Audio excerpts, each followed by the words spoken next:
A whole full year of drawing. Wowee! So many things have changed.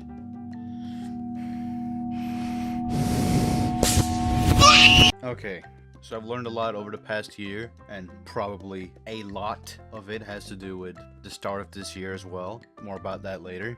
I've been grinding, you see. But hey, let's review my progress, chronologically at least. I was planning on reviewing my art journey, or whatever you want to call it, with my friend Graylin, who mostly draws hentai, but he's been taken by the US Army, so shout out to the savages. Better treat my boy Graylin right, because I will know. Let the cringe begin. Okay, so I don't have a lot of my first sketches or drawings on paper, since most of it has been tossed out in the trash or burnt up in a fiery blaze. So some bad pictures taken in the dark will have to do.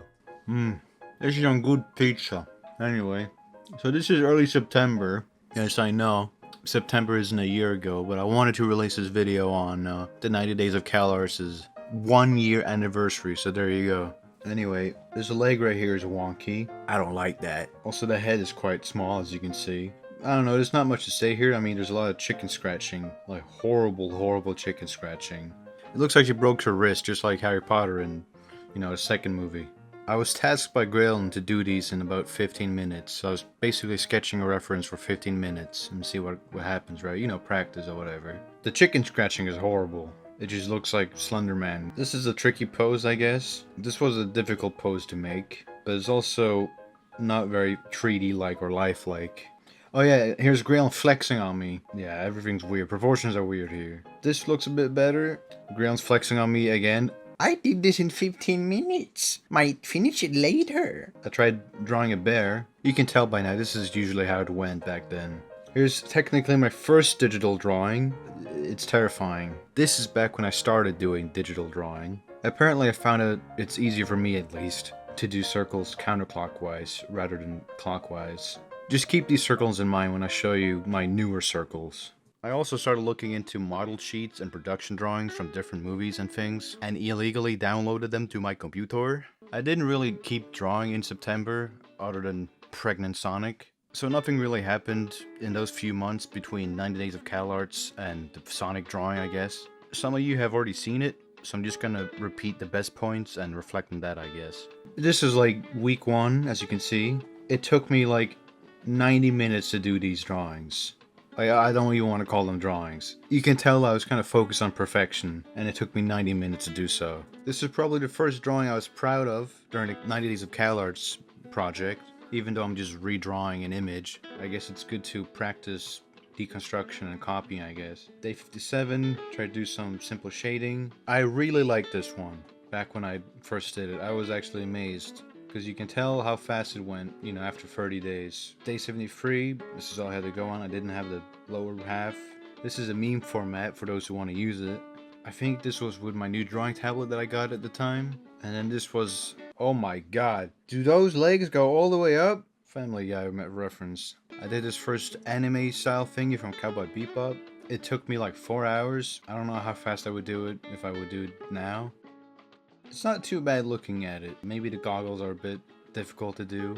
The hands aren't too bad except for his wonky, whatever finger that is. Here's my birthday gift for Graylin. This was just a redraw from a reference anyway, but I think I said that when I posted it, so I feel kind of guilty about that when I made it, I guess. Here's a little Elden Ring meme for you.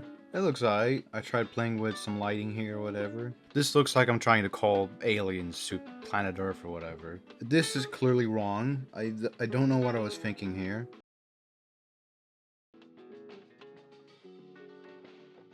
I can't believe I seriously looked back on this stuff and went, whoa! Look at that progress! We got a few drawings from the 90 Days of Anime. This one looked pretty alright. I skipped the grenade part from the reference because I was terrified of it. This is probably where the hair kind of started going my way. This one I'm not too happy with now. I see the face. The entire head is lopsided. Try to do some cross-hatching here or whatever. Alright, here's the screen tone again. That's wonderful. You can tell by the recording, I hope. The hand here is all messed up. Like, misplaced. Looks a bit bad now. I guess this is where I realized that the pen thickness is too big. Oh god, okay. This one looked alright for, like a week 1 or whatever. So that's the recap of what I've shown before. Now for the new stuff. After the 90 days of anime, I kinda fell off. I started looking into 3D and Blender among other stuff, and luckily I realized I was juggling too many balls and different hobbies and decided to lock in. I decided I was gonna lean into anatomy a bit more because people have been telling me to do it ever since I posted the 90 days of Kalar, so I started drawing women. Anime women to be exact. But I really had a problem drawing heads, and I realized that I was bad at circles or any other shapes for that matter. It dawned on me that I've never studied. It dawned on me that I never actually studied fundamentals properly. Why? Because I thought fundamentals were stupid, and the me from last year was also stupid. Nobody really ever explained the importance of the fundamentals in a way that I could understand it properly, like what practicing shapes and forms really meant, or why I should practice them. It also doesn't help that if you Google art fundamentals, you get stuff like, what are the 7 fundamentals of art? What are the 7 principles of art? What are the 11 principles of art? What are the 5 principles of art? The 6 fundamentals of art. Every good artist, you kind of get it, right? So for all my fellow newbie artists out there, study the fundamentals. Trust me, bro. If you need a really good course and somebody who really helped me out, I would recommend Brent Eviston's The Art and Science of Drawing. Yeah, it costs a pretty penny, but it's a 2-month course, which I speedran really fast. But it's not just about drawing a circle 1,000 times a day or drawing boxes 1,000 times a day. I got to rethink how hard I was pressing my pen down on my tablet, the way I was holding my pen, the way I even drew a circle. But yeah, I learned a lot from this course, and I highly recommend it. For newbie artists at least. Thanks to me spending most of this year, drawing circles every day and doodling some shapes. It may not look like much, but I like to think that drawing ovals, circles, and eventually many different forms every day help my art in some way. At least to a point where I feel more confident in diving back into other stuff again. Because pretty much everything is made of circles and ovals or lines and curves. So after I gained my confidence back, again in the evil cycle of improving, I wanted to draw furries again, thinking that I had at least mastered shapes and forms to a point where I could learn something again. So I started going through the books again that I've been holding off on for about a year now, but boy oh boy, did I get a cruel reminder. I haven't studied anatomy yet. Whoa! People, the books, and the internet will tell you to just draw a sphere. A circle and spheres are different. Those who studied fundamentals will know. And to just add some animal features and draw a face and fur. But let's be honest. What percentage of furries are human? And what percentage of the IT field are furries? The answer will shock you. It's ironic how I have to study human anatomy only to switch out the hands, legs, and head with animal anatomy instead. So I started learning anatomy, and I decided to once and for all at least make myself a decent foundation to stand on for, when it came to anatomy. The amount of online courses I went through to learn everything I could about anatomy, or at least start to learn, was a lot.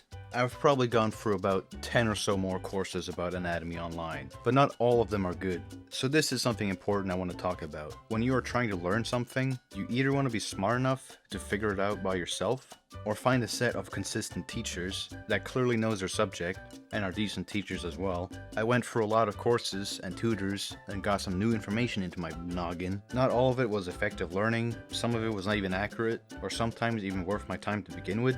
Some people are good teachers, but at the same time, they're not that good of an artist, and vice versa. Yeah, I know art is subjective, but what I mean is, I don't think you should try to learn from an artist whose work you don't like at all. So if I would recommend anyone for anatomy, it would be Stan the Man Prokopenko. Proko? More like bro, go to the circus cause you're a freak.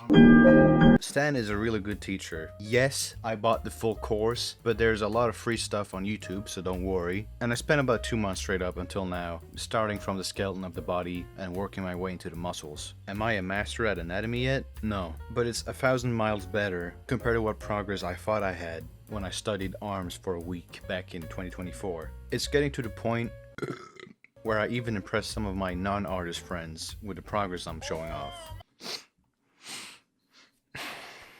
Oh, you want a benchmark? Okay, so here's the 1st of January, something which I spent about an hour on. And here's one of the more recent sketches, which I usually spend 15 to 30 minutes on. So while it's not the level I want to be at yet, it's at least motivating me to keep going, and I'm a little more confident now when it comes to anatomy, and it really isn't as scary as it looks. It's just heaps on heaps on heaps on heaps on heaps on of repetition and studying. I've been studying so much anatomy, I should probably start worrying about my own anatomy. Huh. Mm.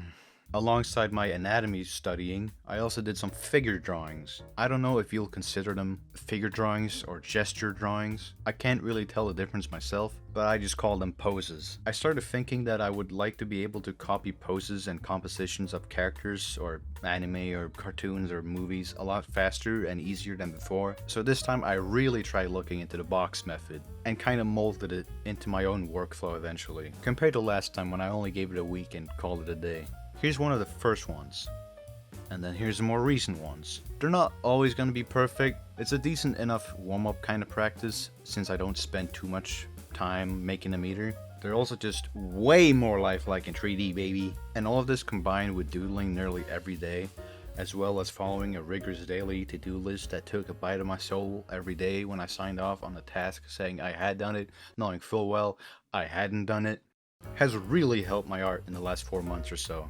Still, there are things I want to focus on and practice and learn and study and perfect, but hey, it takes time, and there's not much we can do about that other than keep going, I guess. But looking back at it all, I realized I haven't really drawn any original drawings compared to the giant amount of sketches and studies that I've been focusing on. Maybe I haven't drawn the ideas I got in my noggin because I set myself a certain standard for my own work, so I've been stopping myself from drawing bigger pieces and focusing more on improving overall rather than actually making stuff. Damn. I don't know, what else can I put here? I don't really know. As I've already said, I've learned a lot this past year, whatever, but I can't include every detail. But in short, you basically pick up on about 1,000 choices that you can make when creating art, but you have to learn them yourself by drawing or whatever, and not just by hearing about it. You actually have to, experiment a bit. There's been rough days, and there's been amazing days, but I didn't really care what type of day I was having, as long as I at least filled out a page with doodles every day. Wanting to improve can be a big weight on your shoulders, but I think it's more important to have fun with drawing rather than get yourself upset over a mangled hand. So, you're doing this for yourself and your love for it. I could also talk about AI, I guess, though what hasn't been said about AI at this point. Do I feel hopeless when I see people use AI to make art? No, not really. Do I think it steals people's jobs? Sometimes, yeah. But it doesn't mean that I'm gonna give up on making art or drawing, because I'm not really doing this in hopes of getting a job or being paid for it. Although it would be nice to sit on my ass and suck my pen all day. Are the chuds advocating for it annoying? Yeah, they can be. And the sharp increase of ads, thumbnails, and music on YouTube containing AI have also been annoying me lately. But it makes me appreciate the real gems made by hardworking people even more. Even the less quality stuff. I think there's a certain charm to it. I've seen a lot of poop-plinging between AI artists and traditional artists, but I'm literally just a chill guy, so I tend to stay out of the public arguments about this stuff. As usual, I'm a fence sitter on this type of thing. It has its ups and downs, and the ethical concerns and environmental issues surrounding it probably needs to be looked at, but the world isn't black and white, After seeing how far I've come, after just a year of drawing, I don't really think there's an excuse to use AI to make art. Can it be used as a tool for certain tasks?